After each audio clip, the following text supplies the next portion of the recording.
ఓం నమ శివాయ. సనాతన భారత హైందవ ధర్మం విశ్వవ్యాప్తముగా శివతత్వాన్ని, శైవతత్వాన్ని ఈ ప్రపంచానికి అందించింది. పరమేశ్వరుడు స్వయంభూలింగాలుగా, అష్టమూర్తులుగా, పంచారామాలుగా వివిధ పుణ్యక్షేత్రాలలో కొలువై ఉండి త్రిలింగ దేశముగా ఈ తెలుగు రాష్ట్రాలు ఖ్యాతినిచ్చినాయి. అటువంటి త్రిలింగ దేశంలో వాయులింగ ప్రతిష్టగా కాళహస్తి మహాక్షేత్రం ప్రసిద్ధిగాంచినది. ఎలా అయితే విష్ణుమూర్తికి 12 మంది ఆల్వార్లు భక్తులుగా ఉంటారు, పరమేశ్వరుడికి 63 నయనాలు ఉంటారు.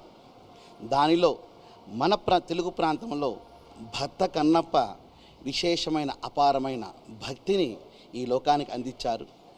అటువంటి భక్తి కథా చిత్రాన్ని ఇప్పుడున్న సామాజిక వ్యవస్థకి ఒక చక్కటి చిత్రంగా, ఒక సాహసమైన నిర్ణయంతో మాననీయ డాక్టర్ మోహన్ బాబు గారు చాలా తెగువతో, ధైర్యంతో సమాజానికి శివభక్తిని అందించాలి, నాస్తికత్వంతోనూ మూఢత్వంతోనూ ఉన్నవారికి కనులు తెరిపించాలి అంటూ అలనాటి భక్త కన్నప్పని ఇప్పుడు అనుగుణంగా ఆ కన్నప్ప సినిమాని తీయటం, ఇది అద్భుతం, పరమాద్భుతం.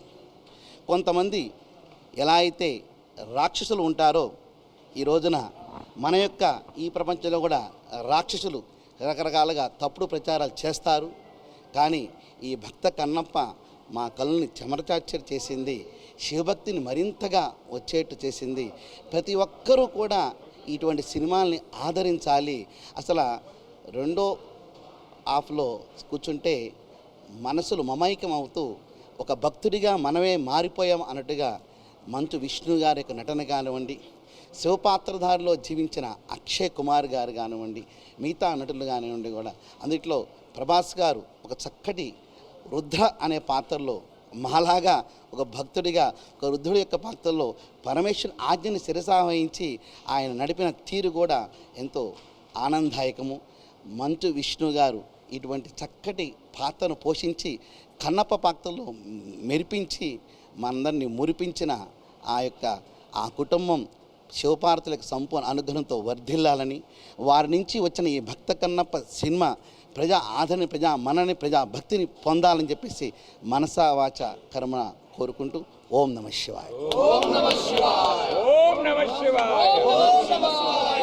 నిజంగా కూడా మైమరచిపోయినాం, మేము భక్తి పారవశ్యం అయిపోయినాము.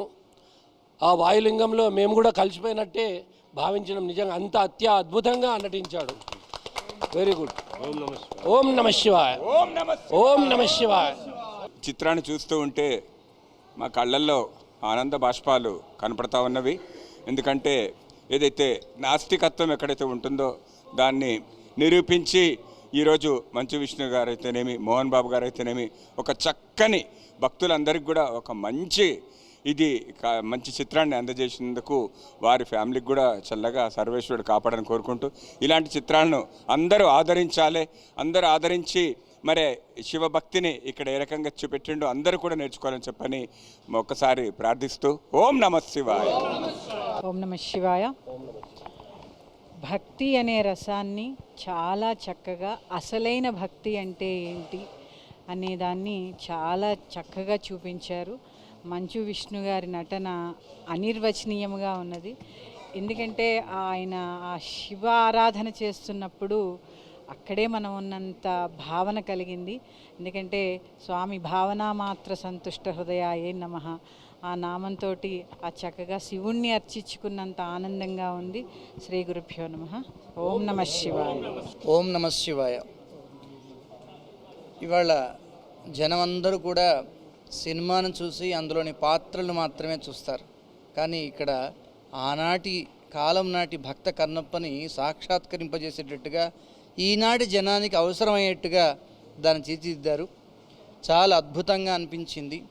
ఒక వ్యక్తి ఏమీ తెలియనప్పుడు ఎలా ఉంటాడో, తెలిసిన తర్వాత ఎలా ఉండాలో ఈ పాత్రల ద్వారా, ఈ భక్త కన్నప్ప ద్వారా అందరి కళ్ళు తెరిపించారు. సమాజంలో నాదే ఎక్కువ, నేనే ఎక్కువ అనేటువంటి అందరినీ కూడా ఆయన ముందు ఏది ఎక్కువ కాదు అనేటువంటి నిరూపణ ఈ చిత్రం ద్వారా అందరికీ తెలియజేశారు. ఇందులో మేమెవరిని కూడా ఫలానా ఫలానా యాక్టర్గా ఎక్కడా చూడలేదు. ఆ కన్నప్పనే చూసినంతసేపు కళ్ళారా చూసాం, మనసారా చూసాము, మైమరిచిపోయి కళ్ళ నీళ్ళ ఆనంద బాష్పాలతో ఆ కన్నప్పని, ఆ శివయ్యని ఇక్కడ సాక్షాత్కరింపజేసుకునేట్టుగా ఈ సన్నివేశాలన్నీ బాగా ఉన్నాయి. అంతకంటే ఇంకేమీ చెప్పక్కర్లేదు జనానికి. కళ్ళు తెరిచి చూస్తే అన్నీ కనిపిస్తాయి, కళ్ళు మూసి చూస్తే ఏం కనిపించాలో అవి ఆ బుద్ధులు ఉన్న వాళ్ళకి అవే కనిపిస్తాయి. కాబట్టి కళ్ళు తెరిచి చూసే ప్రయత్నం చేద్దాం. భక్త కన్నప్ప తన కళ్ళు పరమాత్ముడికిచ్చి పరమాత్ముడి కళ్ళు తాను పొందినప్పుడే శివైక్యం చెందాడు. మనం కూడా ఆ కళ్ళను తెచ్చుకుంటే అంతా శుభమే, అంతా శివమయమే.